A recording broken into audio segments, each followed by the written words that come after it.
Parade ব্রাটা ছুঁড়ে বিছানায় ফেলে দিল রায়। রাগী অভিমানে তার চোখ দিয়ে জল ঝরতে শুরু করেছে। তার বিশ্বাস ছিল অন্তত ঋষি তাকে বোঝে।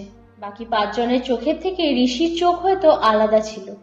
তাই অফিসের সব থেকে হ্যান্ডসাম ছেলেটি একদিন রায়কে সবার সামনে প্রপোজ করেছিল। সেদিন অফিসে বেশ কিছু মানুষ অবাক হয়েছিল। রিদিমা তো বলেই ফেলেছিল সেদিন, প্রেম অন্ধ হয়ে শুনেছিলাম, আজ দেখাও গেল।